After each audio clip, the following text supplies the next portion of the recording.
Hello and welcome to Pi International Education. Today we have another tips and tricks video specifically about writing Task 1 academic structure. Now, is there a specific format? Yes. And in writing Task 1, you'll be given a picture, diagram, line graph, bar chart, or some sort of information that you must interpret and analyze and present in a logical, clear manner. Now, as with all IELTS writing tasks, you must paraphrase the question. So you must put the question into your own words. Then you must give an overview of the general issues or the general happenings of the image that you are given. After you give the overview, you have to give a body 1 paragraph and a body 2 paragraph.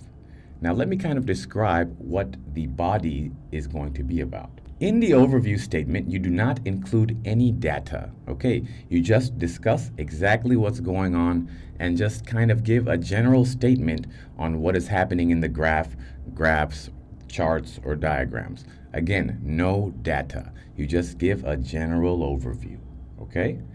Then, when you get to body 1, you include the data from the graphs or the tables or the diagrams, and you give an explanation.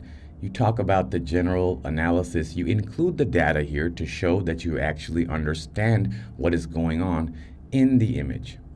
Then in body 2, again, you must include data, and here is where it gets a little tricky.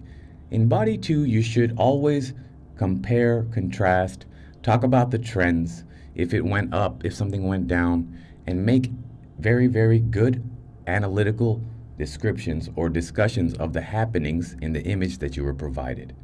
Now, one thing to remember, in task 1, you do not need a conclusion. Again, you do not need a conclusion. So all you have to do to get a really high score in writing task 1 is paraphrase the question, give an overview statement after that, discuss the actual data in body 1, and discuss and compare and contrast more data and any other trends or any other happenings in the image in body 2, again using data.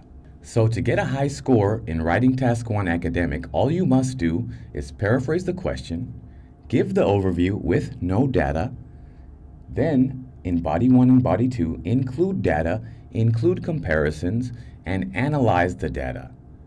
Give very, very detailed descriptions of the happenings, so the trends, up, down, increase, decrease, so things of that nature.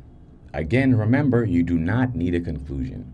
So that's about it for writing task 1 structure. And for more learning resources and access to our e-learning platform, please visit www.mypibd.com. Thank you.